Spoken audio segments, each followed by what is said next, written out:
आज की इस अध्याय में जो अन्य प्रश्नों में जो पहला प्रश्न है वो क्या है कि आकृति में वाक्य केंद्र वो है। जो आपको ये आकृति दी गई है इसमें जो वाक्य उसका केंद्र वो है और बाह्य बिंदु P से इस पर दो पर एक P और PP खींची गई है। अब आपको सिद्ध करना है कि जो OP है OP ये है वो जो AP है इसको संधिबद्ध करती है। संधिबद्ध यहाँ इसके दो भाग करिए। एक जैसे अपन यहाँ Q ले लिया तो जो ये AQ और जो QP बनी है वो दोनों बराबर भागों की आपको सिद्ध करना। तो वही अपन है दिया में क्या लिखेंगे कि COR में बाह्य बिंदु P से खींची गई इसको लिखे हैं PA तथा PP है तथा दोनों स्पर्शबिंदुओं को मिलाकर रेखाखंड AP है। अब बाद में सिद्ध करना है कि OP रेखाखंड AP का संधिबद्ध करती है। यानी सिद्ध करना क्या है कि OP जो रेखाखंड है OP यानी जो AB रेखाखंड है AB का संधिभाजन करती है या संधिभाजक के। अर्थात दूसरा इसी बात को क्या कहें सिद्ध करने में कि AQ बराबर BQ ये आपको सिद्ध करना है। अब इसको सिद्ध करने के लिए अपन क्या करेंगे या एक तो त्रिभुज आपको ये दे रखा है इसका क्या नाम हो गया है AQP और दूसरा त्रिभुज ये दिया हुआ है PQP। इनमें पहले तो आप दोनों की एक एक भुजा बराबर है बता दें PA बराबर PP है। अब वो क्यों है तो ये प्रकार अपन बाहर पहले पढ़ चुके हैं बाह्य बिंदु से वर्तमान खींची गई स्पर्शरेखा लंबाई में समान होती है। दूसरा जो ये PQ है वो ऊपर वाले त्रिभुज की भुजा भी है नीचे वाले त्रिभुज की भुजा भी है अर्थात PQ बराबर PQ वो क्यों है उभयनिष्ठ भुजा है। तीसरा जो ये कोण है APO और कोण है BPO दोनों बराबर हैं। तो ये भी ऊपर में हमने पढ़ा था कि बाह्य बिंदु से वर्तमान खींची गई स्पर्शरेखा है तथा उसी बिंदु को केंद्र से मिलने वाली रेखा के साथ समान कोण अंकित करती है अर्थात ये कोण है वो इस कोण के बराबर है।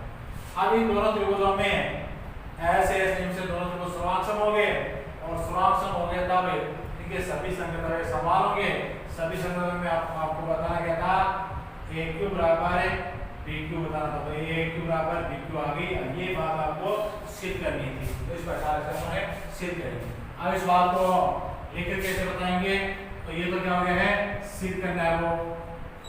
आप जो रचना कुछ है नहीं तो उत्पत्ति या प्रमाण में आप क्या चलोगे पहले जो त्रिभुज ऊपर वाला उसका नाम लिखो तो त्रिभुज AQ PQ या AQP त्रिभुज AQP तथा त्रिभुज नीचे वाला BQP में पहले आप क्या लिखोगे PA बराबर PP। अब ये Q बराबर है तो आप क्या लिखोगे बाह्य बिंदु P से वृत्त पर खींची गई स्पर्शरेखाएं और अपन ये में पढ़ चुके हैं कि बाह्य बिंदु से वर्तमान खींची गई स्पर्शरेखाएं सदैव लंबाई में समान होती हैं।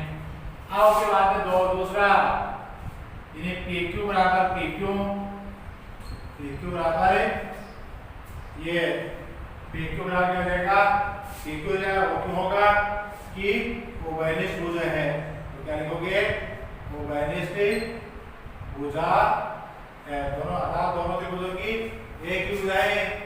तीसरा कोण है APQ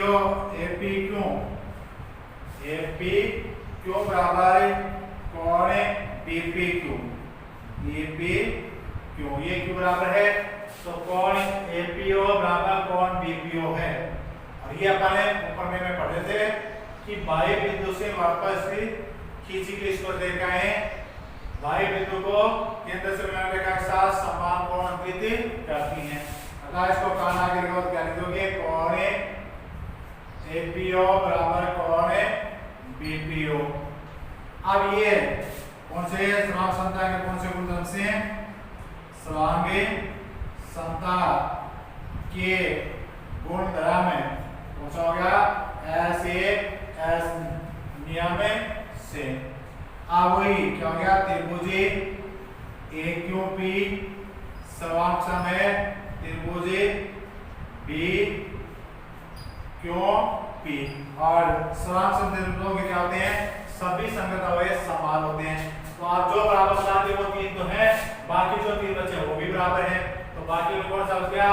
ये कोण इस कोण के बराबर है, ये कोण इस कोण के बराबर है, ये भुजा इस भुजा के बराबर है। तो हमें ये भुजा इस भुजा के बराबर बतानी थी। तो अपन क्या लिखेंगे? इसलिए तो क्या लिखेंगे?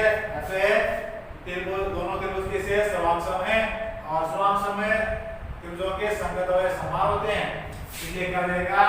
ए क्यू बराबर बी क्यू। ए क्यू बराबर बी क्यू हो गया। क्या हो गया?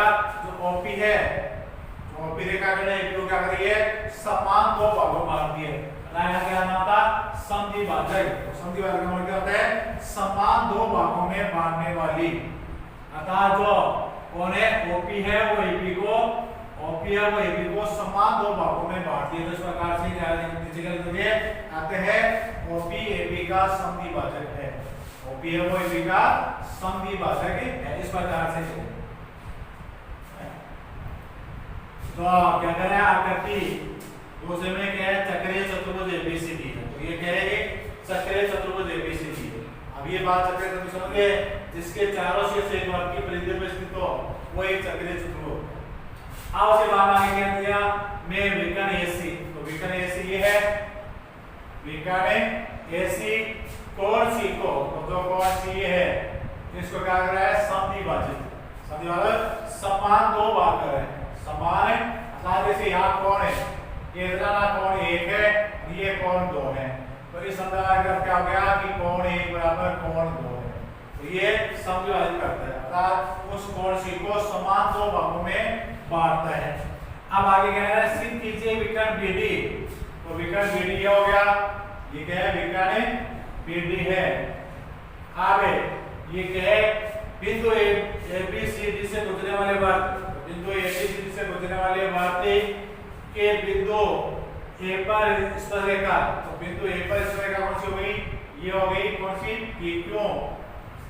ये क्या है? समांतर। अर्थात जो विकर्ण बीडी है वो जो बिंदु ए पर स्पर्शरेखा उसके समांतर, ये बात आपको सिद्ध करनी है। तो अब इस बात को सिद्ध करने के लिए तो पहले तो आप क्या लिखोगे?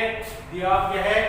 एक चक्रीय चतुर्भुज एबीसीडी है जिसका विकर्ण सी को, जिसका विकर्ण एसी कोण सी को समद्विभाजित करता है।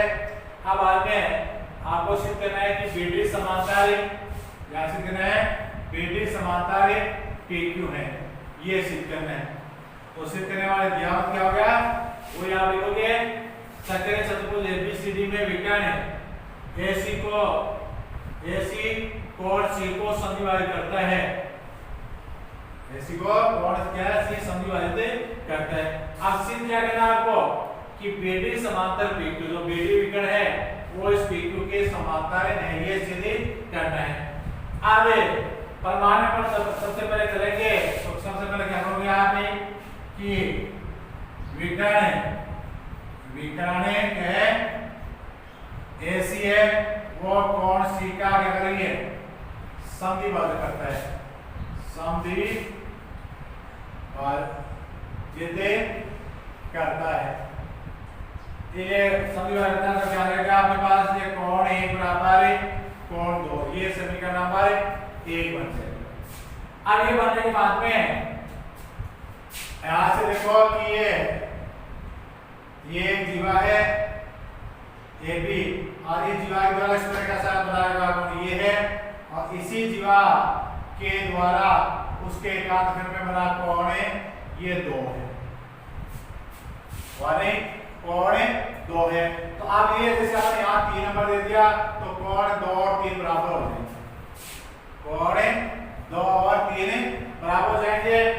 अतः वही एकांत खंड के प्रमेय से, एकांत खंड के प्रमेय से जो अपन प्रमेय नंबर 4 पढ़ा था कि वर्ग के स्पर्श बिंदु से खींची गई स्पर्शरेखा तथा उसी बिंदु से खींची गई जीवा के द्वारा स्पर्शरेखा के साथ बनाया गया कोण उसके एकांत खंड में बने कोण के बराबर होता है। तो दूसरा अपन कह देंगे कि यहाँ वो क्या है, कोण 2 बराबर कोण 3, तो 2 तो ये कोण 3 ये दोनों बराबर है, वो क्यों बराबर है, तो वो कहाँ कह देंगे एकांत या उसी तरह को एकांतर वृत्त खंड के प्रमेय से, एकांतर वृत्त खंड के प्रमेय 4 से, कौन सा था वो प्रमेय प्रकार में 4 था उससे। आगे इन दोनों से याद रखो कि कोण 1 बराबर कोण 2 है, कोण 2 बराबर 3 है, तो कोण 1 और 3 कैसे हो गए, बराबर हो गए, क्या हो गए हैं बराबर। अब ऐसे आगे चलो, यानी ये भी एक जीवा है और उसके द्वारा यहाँ जो कोण बन रहा है वो इस कोण के बराबर है, इस कोण के बराबर है। अब यानी ये इस कोण के बराबर आ है, ऐसे ही जीवा से अपन यहाँ खींचते हैं, एक कोण यहाँ ले लिया, सीधा ऐसे 3 को ले लिया, इसको 4 5 यहाँ इससे कर लो, चाहे यहाँ से अपन यहाँ इससे से यहाँ 4 दे दिया, कह दिया अपन 4 दे दिया। अब कोण 1 और 4 बराबर है, कोण 1 और 4 बराबर है, क्यों, जैसे आपने ये ऐसे अपन पहले से ये प्रमेय आपको बताया था कि एक वृत्त है और वृत्त की एक जीवा है और जीवा से ये जितने भी यहाँ इस जितने भी कोण बनेंगे वो सारे एक समान होंगे, अतः एक ही वृत्तखंड में बने कोण क्या होते हैं, समान होते हैं।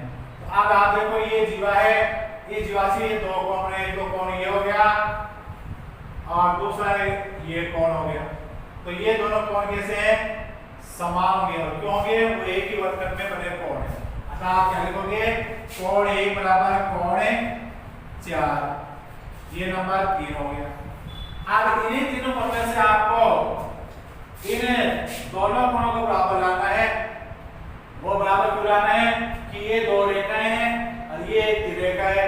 अब जब 2 रेखाओं को, जब 2 रेखाओं को एक रेखा काटने से बड़े एकांतर कोण समान हो तो वो दोनों रेखाएं समांतर होती हैं।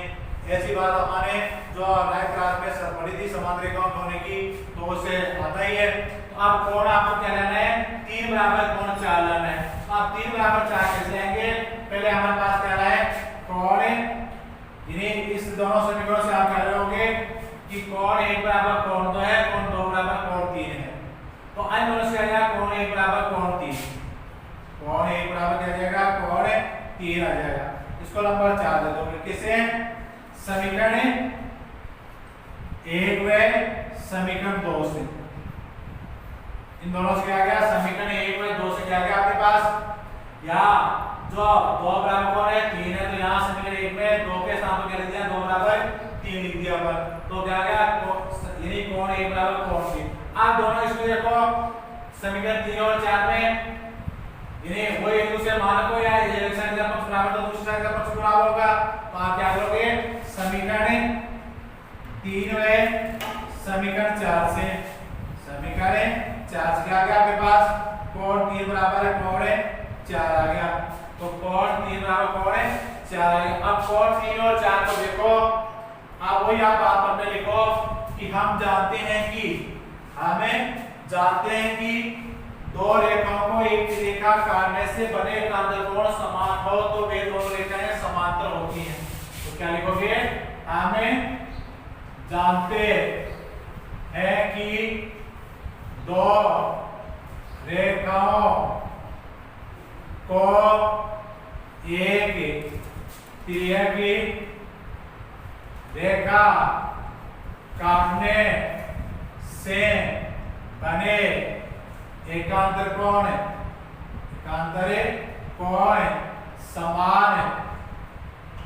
समान हो तो वे दोनों रेखाएं क्या होती हैं, समांतर होती हैं। ये बात हमने 9th क्लास में क्या पढ़ा था, समांतर रेखाओं की सब में पढ़ी थी।